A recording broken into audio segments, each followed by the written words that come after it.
I was a shadow of the golden sister. When I took the DNA test, I found out that I am not their biological son and that I have a twin brother, but my biological parents. I grew up in a small town where hard work was a way of life, and my parents were no exception. My dad worked long hours as a mechanic, and my mom juggled two jobs, waitressing during the day and cleaning offices at night. Despite the financial challenges we faced, the love in our family was undeniable, and our bond was something others admired. I was the youngest of two kids. My older sister, Linda, was always the one pushing boundaries and making her mark, while I tried to follow in her footsteps but often felt like I was living in her shadow. We attended church every Sunday, not out of obligation, but because it was one of the few times we all could be together as a family. My parents believed in the strength of community, and the congregation felt like an extension of our home. Linda and I didn't always get along. What siblings do? But we were there for each other when it mattered. When she went off to college, I remember feeling both relieved and sad. She had been such a dominant presence in my life, and now she was off to make her mark in the world, leaving me behind to figure out my own path. Linda attended Hillcrest College, about 2 hours away, and we thought she'd thrive there. But after her freshman year, she surprised everyone by dropping out and announcing she was getting married to her longtime boyfriend, Jack Wilkins. Jack worked for the city as a lineman and also volunteered at the local fire department. They were a picture-perfect couple, and though my parents were hesitant about Linda leaving school, they knew better than to argue with her when her mind was made up. Jack, despite his gruff exterior, fit right in with our family, and soon enough, Linda was starting her new life as Mrs. Wilkins. With Linda out of the house, the focus shifted to me. I had saved enough from part-time jobs and what little college fund remained after Linda's wedding to attend our local state university. I majored in physical therapy, not only because it interested me, but because I saw it as a way to help people, much like how my parents always worked to take care of us. College was a pivotal time for me. It's where I met Susan. We had gone to the same high school but never really crossed paths until we ended up in the same psychology class our sophomore year. I remember her sitting at the back of the classroom, quiet but confident. She was nothing like the shy girl I remembered from church youth group. We started studying together, and soon, one study session led to another, which led to dates, which eventually led to love. Susan transformed during our time together, becoming more outgoing, and I was captivated by her kindness and patience. By the time we both graduated, I knew I wanted to spend the rest of my life with her. A year after graduation, I proposed. Susan, of course, said yes, and we were married the following summer. Life felt like it was falling into place. I had landed a great job at a rehabilitation center called Horizon Health, helping people regain mobility and independence after surgeries and accidents. It was exactly the kind of work I had envisioned for myself. Susan found a position teaching elementary school, and together, we started building our version of the American dream. We bought a modest house in a neighborhood known for its good schools, hoping it would be the perfect place to raise a family. 2 years into our marriage, we had our first child, Amy. 2 years after that, our second daughter, Clara, was born, and a year later, our son, Jason, came into the world. I loved being a father, and Susan and I had settled into a rhythm that worked. Weekends were spent at soccer games, park outings, and birthday parties, and our nights were filled with the chaos of bedtime routines, homework, and finding any moment we could for ourselves. Around that time, we upgraded to a bigger house, a sprawling 3,000-square-foot home with a backyard perfect for the kids to run around in. It was a stretch financially, but with my promotion to lead therapist at Horizon Health, we were able to make it work. The house felt like everything I had ever dreamed of.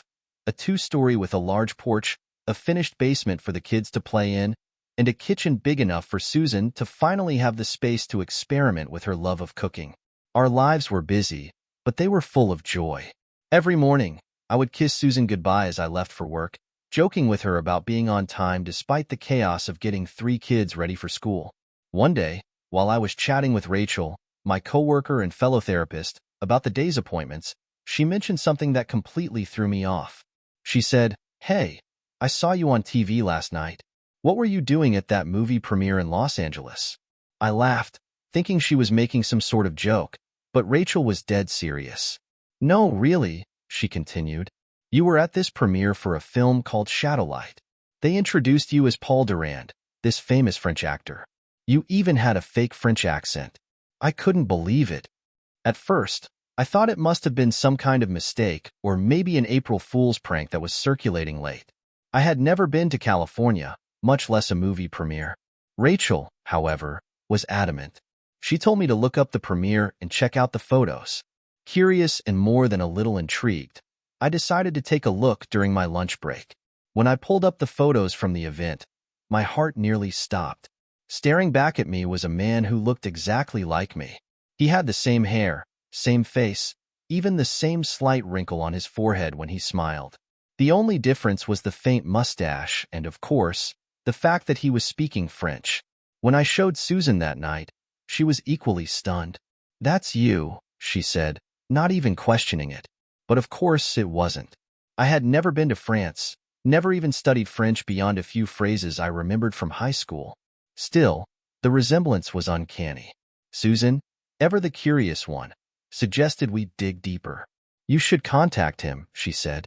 "I mean, what if there's a connection? He could be a relative, maybe even a long-lost cousin." I brushed it off at first. After all, it wasn't like I could just reach out to some famous actor. But Susan was persistent, and 3 weeks later, she excitedly informed me that she had taken matters into her own hands. "Paul Durand wants to meet you," she said one night over dinner. I nearly dropped my fork. "You what?" I asked, shocked. "I sent him that picture of us from Linda's wedding, the one where you're in the suit. He said he was curious about the resemblance and wants to meet you in person." I didn't know whether to be angry or amazed. Susan had reached out to this stranger without even telling me, and now this whole thing was spiraling into something I wasn't sure I was ready for. I told her as much, and she immediately apologized, but she still seemed excited about the prospect of meeting Paul Durand. "Think about it," she said. "It could be an amazing opportunity. Who knows what you'll find out?" I was more hesitant. My mind went straight to how this might affect my parents, especially after everything they'd done for me. I decided that before I even entertained the idea of meeting this actor, I needed to talk to my parents. The next evening, I went over to my parents' house, feeling a mix of nerves and anticipation. We sat down, and I explained everything. How I had found this man who looked exactly like me, how Susan had contacted him, and how he wanted to meet. My parents were unusually quiet, exchanging glances that made my heart race. After what felt like an eternity, my mom spoke. "There's something we need to tell you," she said quietly, her voice shaking. "We should have told you a long time ago, but we didn't know how." I stared at her, waiting. "You were adopted," she finally said. "Your father and we couldn't have children, so we adopted you and your sister. We always planned to tell you, but the timing never seemed right. And then as you grew older, it just became harder to bring it up." I was in shock. I had never suspected. Sure, there were times when I wondered why I didn't quite look like either of my parents, but I had chalked it up to genetics. Now, sitting there, I felt my whole world shift. They explained that I had been adopted under a tight deadline, and all they knew about my biological parents was that I was to be named Michael. Beyond that, they had no information. Despite the shock, I couldn't be angry at them. They had raised me, loved me, and I knew that they had always had my best interests at heart. Still, the revelation left me with more questions than answers, and I couldn't shake the feeling that meeting Paul Durand might hold some of those answers. That night, I told Susan about the adoption. She was supportive, of course, and more than eager to help me figure out what this meant for my connection to Paul. After some thought, I agreed to meet him. Susan set up the meeting at a hotel downtown.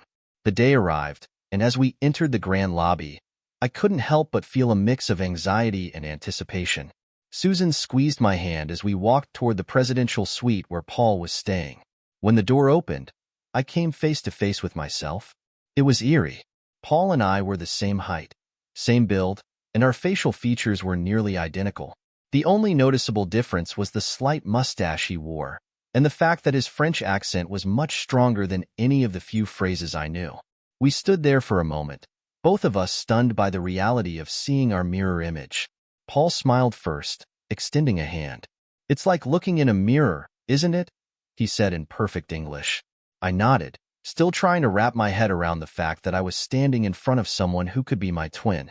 Paul introduced me to his assistant, Sarah, a striking woman with sharp features and a calm demeanor. We sat down, and for the next hour, Paul and I compared stories, childhoods, and habits. The similarities were uncanny. We both had webbed toes between the same two toes on our right foot, we both loved the same type of music, and we both had the same small scar above our left eyebrow from a childhood accident. It was almost too much to process. By the end of the meeting, Paul suggested we take a DNA test to confirm what we both were beginning to suspect, that we were, in fact, identical twins, separated at birth. The days following the meeting with Paul were a whirlwind of emotions. I found myself constantly distracted at work, replaying our conversation in my mind. The more I thought about it, the more I wanted answers. Who were our biological parents? Why had we been separated? Why was Paul sent to France while I was adopted by a family in the United States? There were too many questions, and the only way to get any real clarity was through the DNA test. The results came back 3 days later. I remember the moment clearly. I was sitting at the kitchen table with Susan, nervously refreshing my email, when the notification popped up. My heart pounded as I opened the message, and there it was, plain as day. A 99.99% match. Paul and I were identical twins. Susan, who had been watching me, leaned over and gasped. "I knew it," she said softly, her eyes wide with amazement. She hugged me tightly, but my mind was elsewhere. I stared at the screen, trying to make sense of it all.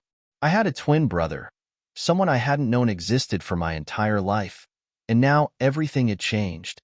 Later that night, I called Paul to share the news, although he probably already knew. He answered on the first ring, his voice calm but filled with emotion. "So, we're brothers," he said.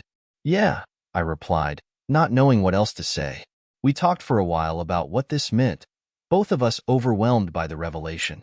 Paul was eager to dig deeper into our past, and though I had reservations about stirring up old secrets, I knew I couldn't turn back now. We agreed to meet again, this time to figure out how to uncover more about our biological family. Paul's assistant, Sarah, had already been in contact with a private investigator who specialized in these types of cases, and Paul offered to foot the bill. A few days later, we met again, this time in the same hotel where we had initially met.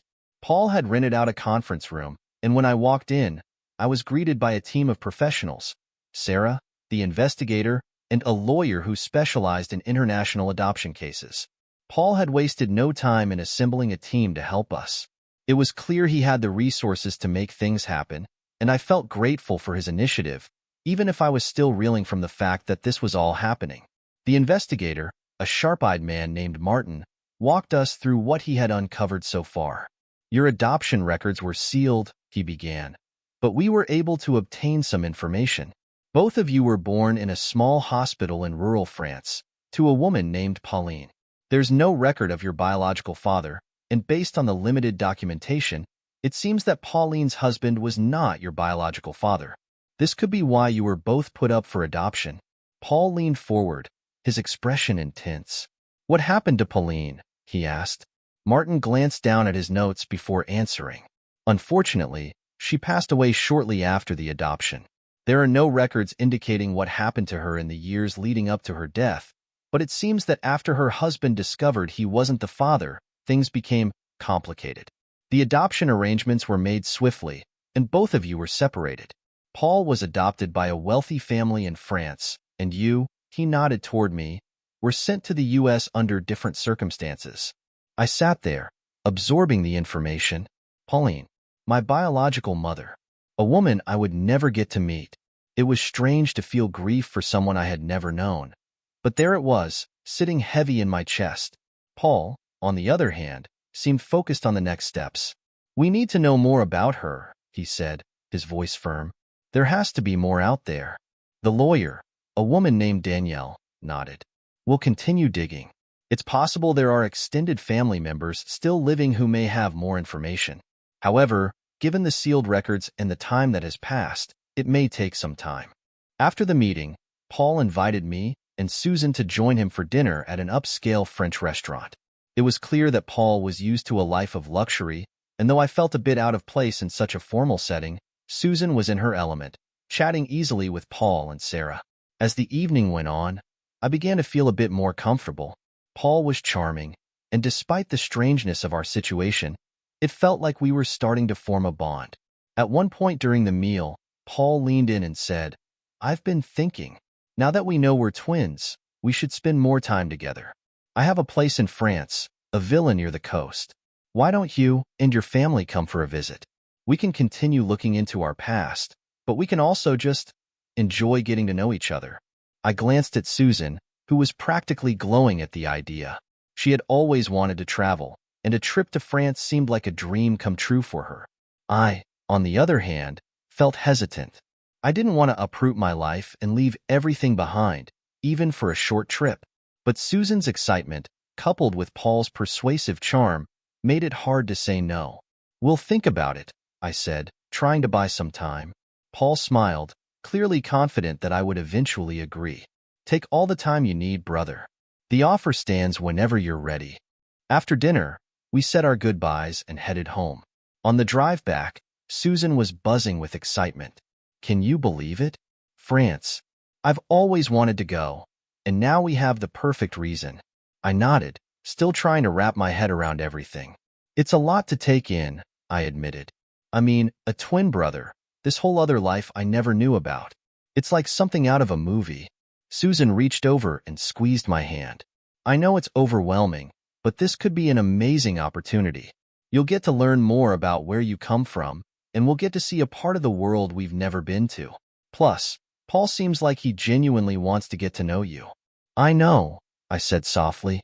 "I just hope I'm ready for it." The next few weeks were a blur of activity. Paul and I stayed in regular contact, texting and calling each other frequently.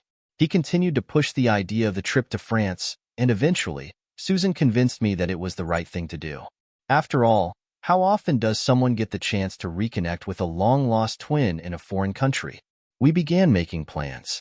Paul arranged for first-class tickets for the whole family and even offered to cover the cost of our passports, since the kids didn't have theirs yet. It all felt surreal, like we were being swept up into some kind of whirlwind adventure. The day of the trip arrived, and as we boarded the plane, I couldn't help but feel a mix of excitement and anxiety. Susan, on the other hand, was thrilled, snapping pictures of the kids and soaking in the experience. The flight to France was long but comfortable, and when we finally touched down, a driver was waiting to take us to Paul's villa. The villa itself was like something out of a postcard. An expansive estate with a view of the ocean, surrounded by gardens and vineyards. As we pulled up, Paul and Sarah were waiting at the entrance, ready to greet us.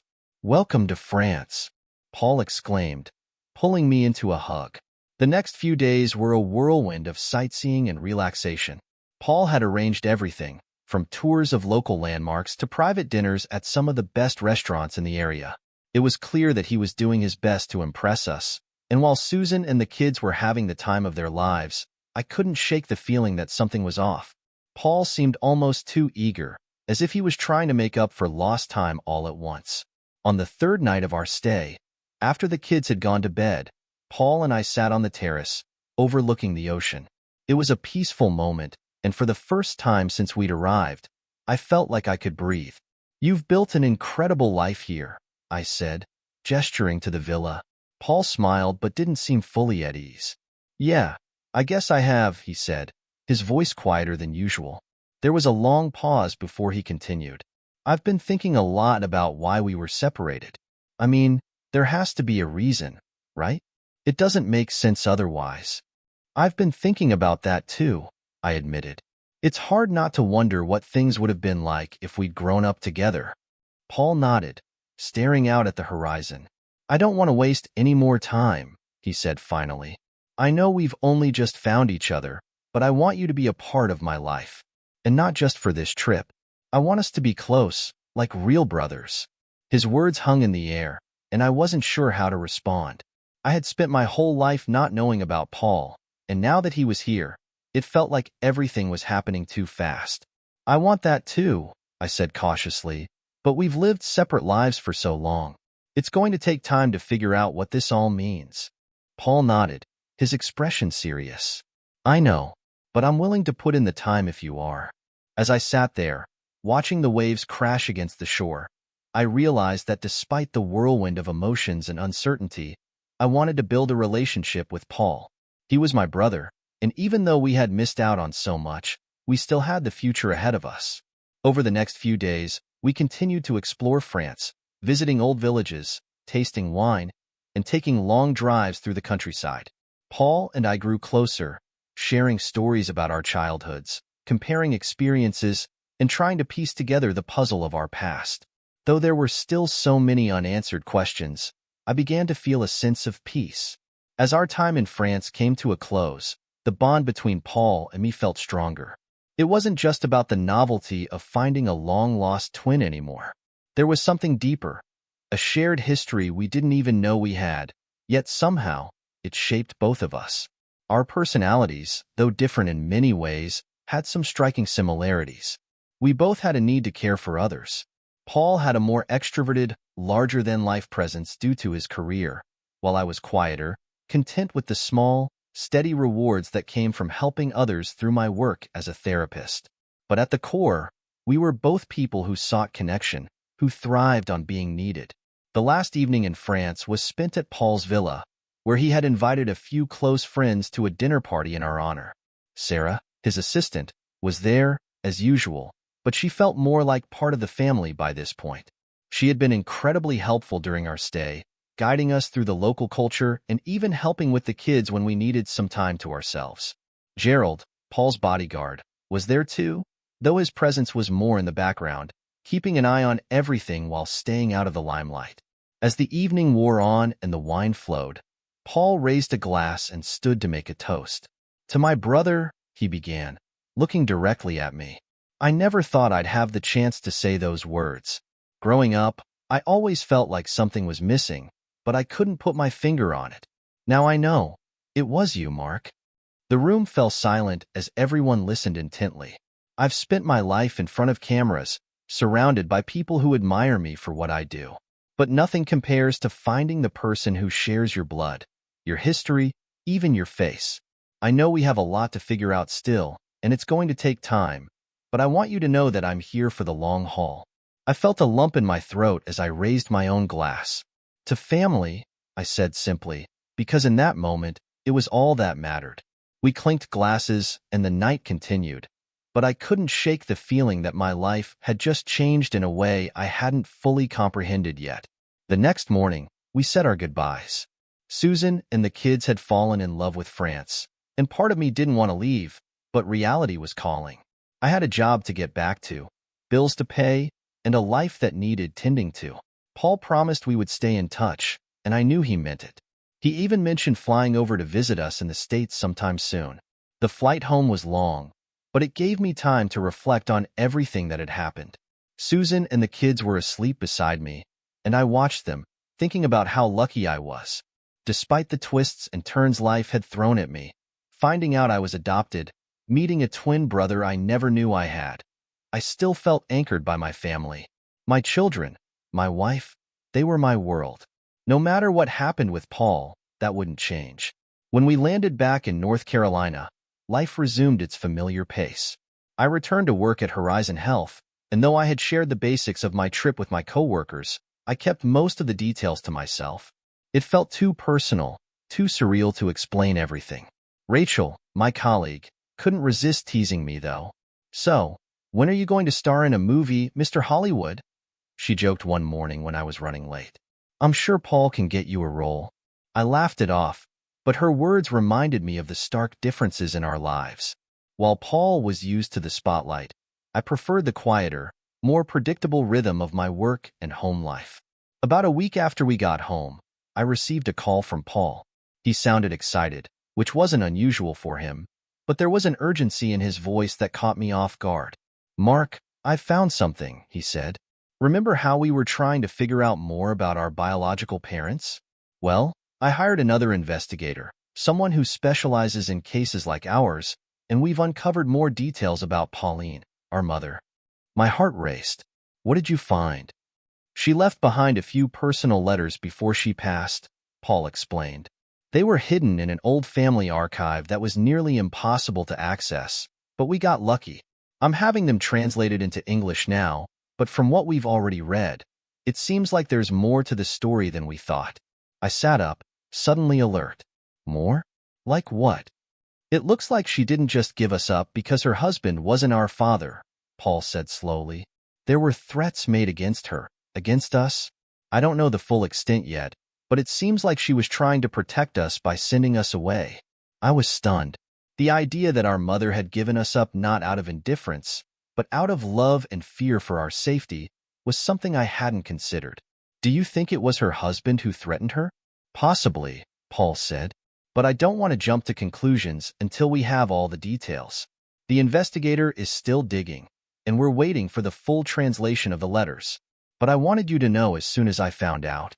I thanked Paul for telling me and hung up the phone, my mind buzzing with questions. I had always wondered why we were given up, but I had assumed it was for reasons that didn't involve danger. Now, everything felt different. Our mother hadn't just given us up. She had sacrificed her relationship with us to protect us from something or someone. That night, I told Susan about the letters, and she was just as shocked as I was. It sounds like your mother was trying to keep you safe, she said softly, her hand resting on my arm. She did what she thought was best. I guess, I replied, still trying to process it all. But what were we being protected from? And why did it lead to us being separated, sent to different countries? Susan didn't have an answer, and neither did I. But I knew one thing for sure. I needed to find out the rest of the story. Over the next few weeks, Paul and I stayed in close contact. The letters were fully translated, revealing more about Pauline's life. She had married young, to a man named Arnaud, who, by all accounts, seemed charming at first. But after a few years, things had taken a darker turn. Pauline discovered she was pregnant, but it became clear that Arnaud wasn't the father. The letters didn't say who our biological father was, but they hinted that Pauline had fallen in love with someone else, a man she described as kind and gentle. When Arnaud found out about the pregnancy, he was furious. According to the letters, he threatened Pauline, saying that if she didn't give up the babies, he would make sure they were never safe. Desperate, Pauline had arranged for both of us to be adopted, hoping that by sending us far away, she could protect us from Arnaud's wrath. I couldn't believe what I was reading. Our mother had risked everything to keep us safe, and in the process, she had lost the chance to raise us. The letters were heartbreaking, full of love and regret. Pauline had written about how much she wanted to keep us, but in the end, she couldn't see any other way. Paul and I decided to continue investigating, trying to find out more about Arnaud and whether he had ever acted on his threats. But the more we searched, the more elusive the truth became. Arnaud had disappeared from public records shortly after Pauline's death, and no one seemed to know where he had gone. Despite the unanswered questions, I felt a sense of closure in knowing that our mother had loved us and had tried to protect us. I couldn't imagine the pain she must have felt, making the decision to give us up. In some ways, I felt closer to her now than I ever had before. Around this time, Paul flew to the States to visit. True to his word, he wanted to spend more time with me and my family, and it was a chance for him to experience my world, the one so different from his glamorous life in France. He stayed with us for a week, during which we introduced him to the simple pleasures of our life. Barbecues in the backyard, kids' soccer games, and quiet nights watching movies. It was strange, watching Paul in this environment. He was so used to the fast-paced, flashy world of celebrities and red carpets, but here, in my home, he seemed content to slow down and enjoy the little things. The kids adored him, especially Jason, who was fascinated by the fact that his uncle was a movie star. Paul played the role of the doting uncle well, and by the end of the week, it felt like he had always been a part of our family. On his last night with us, Paul and I sat on the back porch, sipping beers and watching the stars. "This is nice," he said quietly. "I don't get to do this often." I smiled. "You should come back more often. The kids love having you around, and so do Susan and I." Paul looked at me, his expression serious. "I want to, Mark. I really do. I've been thinking, maybe I could spend more time here. You know, not just visiting, but really being part of your life. Our life." I raised an eyebrow. "What do you mean?" "I mean, maybe it's time for me to take a break from acting. I've been doing it for so long, and honestly, I'm a little burnt out. I want to focus on what really matters, family. And now that I've found you, I don't want to waste any more time. I want to be a part of your life, not just drop in every now and then. I was surprised but touched by his words. Are you sure? That's a big decision. Paul nodded. I've been thinking about it for a while. I don't need the fame or the fortune anymore. I just want to be with the people who matter. And you and your family, you're the only real family I have left. We talked late into the night, discussing what it would look like for Paul to spend more time in the States, maybe even buying a place nearby. It was a big change, but one that felt right. As Paul left the next morning, I hugged him tightly. We'll make it work, I said. Whatever it takes, we'll figure it out. Paul smiled, his eyes bright with emotion. I know we will. After he left, I felt a sense of peace, knowing that despite everything we had been through, despite the secrets, the distance, the years apart, we were finally building the relationship we had always been meant to have. And for the first time in a long while, I felt like the future was full of possibility. After Paul's visit, life settled back into its familiar rhythm, but the idea of him moving closer never left my mind.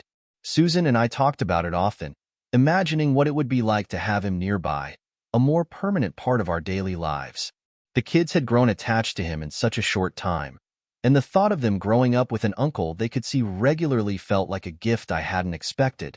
About a month after Paul's departure, he called with exciting news. I've decided to take the plunge, he said. I bought a house near you. It's not far from your place, about a 15-minute drive. It's a little smaller than my place in France, but it's perfect for what I need. I was shocked but thrilled. You really went for it? I asked, barely able to contain my excitement. Yeah, I'm ready for a change. The house is being furnished right now, so I'll probably move in over the next few weeks. I want to be there full-time, or at least most of the time. I've got a few projects I still need to finish, but after that, I'm all yours. Susan and I spent the next few weeks helping Paul get his new house set up, making sure everything was in place before his official move. It was surreal watching him prepare for a life that would be so intertwined with ours. He was excited too, already talking about how he wanted to spend weekends with the kids, teaching them how to play soccer and showing them how to cook some of the French dishes he loved. When Paul finally moved in, it was like a piece of our family had been missing all along, and now it had fallen into place. He spent most of his time at our house, often coming over in the evenings to have dinner with us. He was there for every birthday, every soccer game, every little milestone the kids reached. It was everything I had never imagined I could have, and yet, there it was, right in front of me. One weekend, not long after Paul's move, we had a family barbecue in our backyard. My parents came over, as did Susan's parents, and even Linda and her husband Jack made the trip. It felt like a celebration of everything that had changed over the past year. Finding my brother, discovering our shared past, and now, welcoming him into our lives for good. As the evening wore on and the kids played in the yard, I found myself sitting with Paul on the porch, looking out over the scene before us. This feels good, Paul said quietly. I didn't think I'd ever have something like this, family, a sense of belonging. For so long, I was just chasing the next thing, the next role, the next big moment. But this is what I've always wanted. I nodded, feeling the same. It's funny, I said. I spent my whole life not knowing you existed, and now I can't imagine life without you. Paul smiled, but there was something deeper in his eyes, something that told me he was still grappling with the weight of our past. I've been thinking a lot about Pauline, he said. Our mother. I can't stop wondering what she must have gone through, what it must have felt like for her to give us up. I've had so much, but she had so little, and now we know she did it to protect us. I don't know if I'll ever be able to repay that. I looked at Paul, understanding the emotions he was struggling with. We may never know the full story, but I think she'd be happy to see where we are now. She did what she thought was best for us, and because of that, we have this life, this family. Maybe that's enough. Paul didn't respond right away, but he nodded, his eyes misty. Yeah, maybe you're right, he said softly. As the months passed, Paul truly became a part of our daily routine.